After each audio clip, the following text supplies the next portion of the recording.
kung sinisiraan nila ang isang Duterte, di ba nagamit na nila yung ganyang klaseng formula, Sir Lito, at hindi ito naging matagumpay? Ah, Hindi naging matagumpay dahil nakikita naman natin sa survey ratings, no? Pero existential na 'yan eh, wika nga, no? Para sa kanila, hindi nila matanggap dahil nga sa dami ng mga pang-aapi, sa dami ng mga abuso na kanilang nagawa, no? Hindi nila maisip papaano na pag si Inday Sara ang naging pangulo.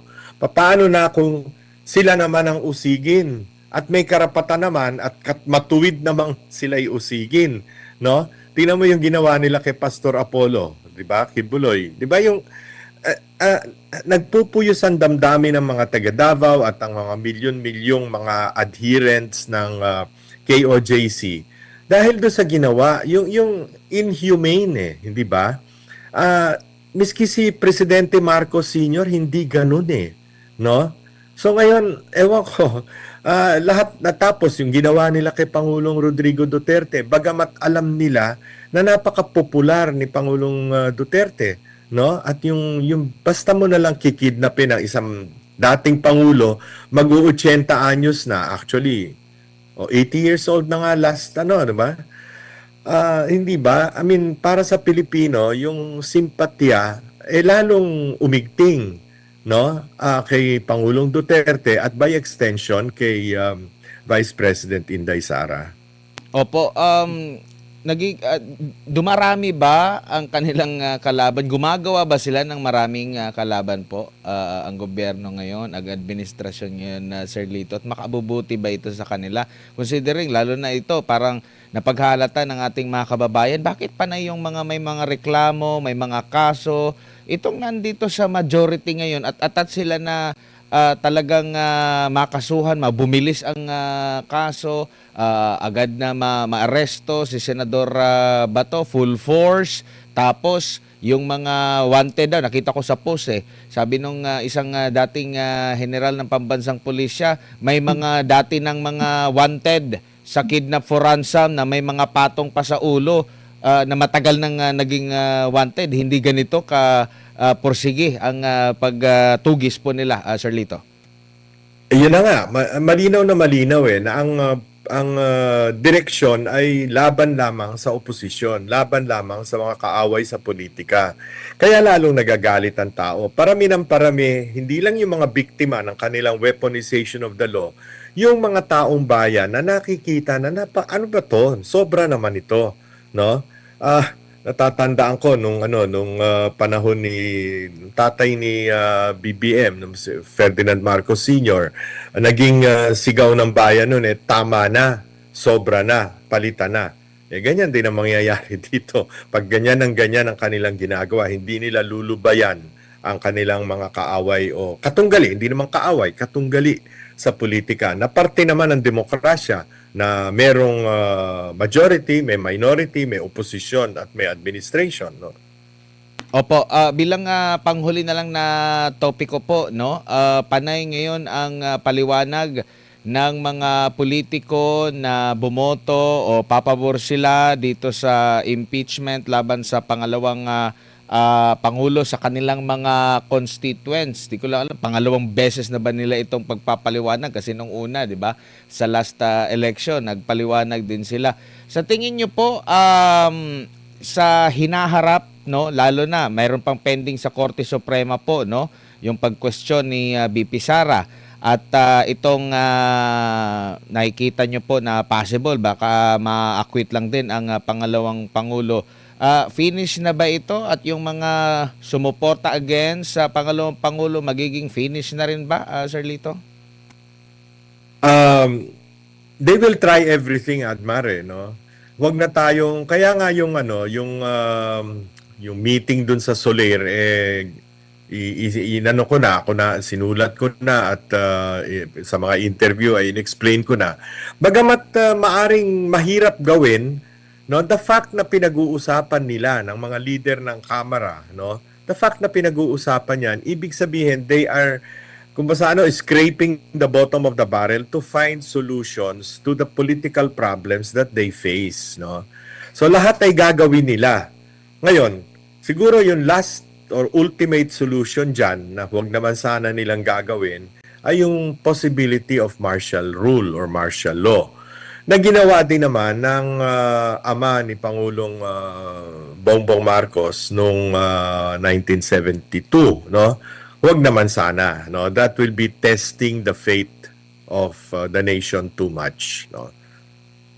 Opo, and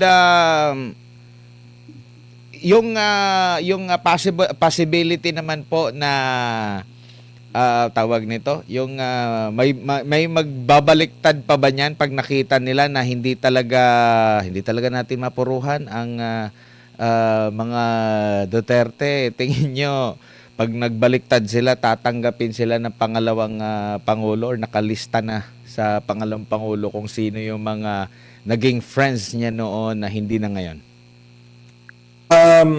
Alam mo, Admar, miski nung umpisa pa lamang yung mga impeachment na yan, no?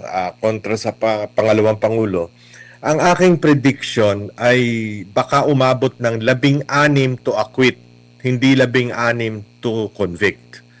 Posibleng dahil nga nagkatikisan na itong majority and minority ngayon, posibleng ngayon na bumaba yung 16. Ibig sabihin, hindi na 16 to acquit, no?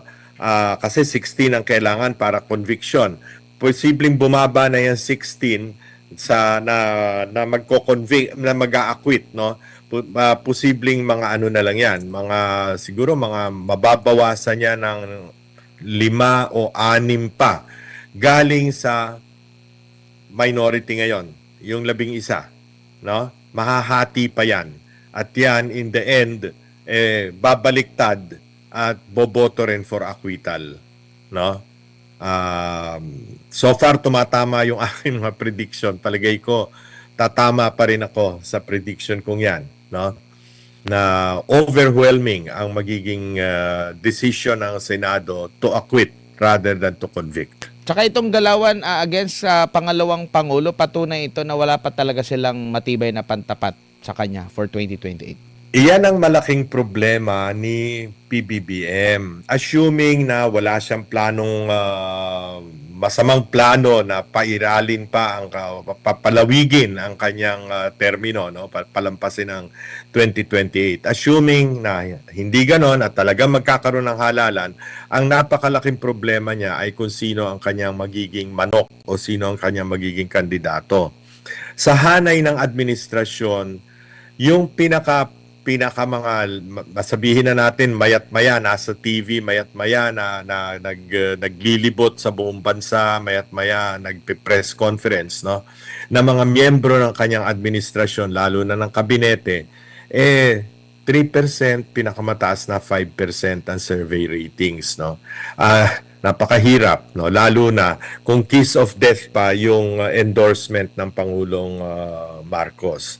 So ngayon, ito naman mga pinklawan, no, umaasa at kaya sila pati yung mga kaliwa, no, nagbi-build up trying to build up rather ng kanilang kandidato na ang habol nila ay basbasan ni Pangulong Marcos para magkakaroon ng coalition between the pinklawan and the administration.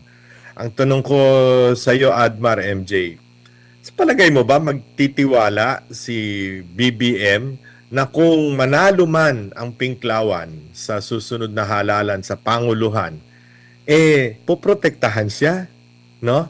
Sa palagay mo kaya gagawin 'yon ng mga pinklawan? Yan ang mga kung tutuusin mo nagpapapil na silang yung mga wala silang ginagawang masama, no? Sila yung nagpapapil na sila no, yung holier than thou. So imposibleng hindi nila usigin ang kasalukuyang administrasyon pagdating na sila ay nandiyan na. So yung possibility ng coalition, stop dreaming about it, no? Perish that thought. So yun pa rin, balik tayo sa sinimulan na sitwasyon ng ating politika. Wala silang makitang pantapat kay Vice President Inday Sara. Kaya sila hindi na nila malaman kung anong gagawin nila para ma-evade yung eventual presidency ni Vice President Inday.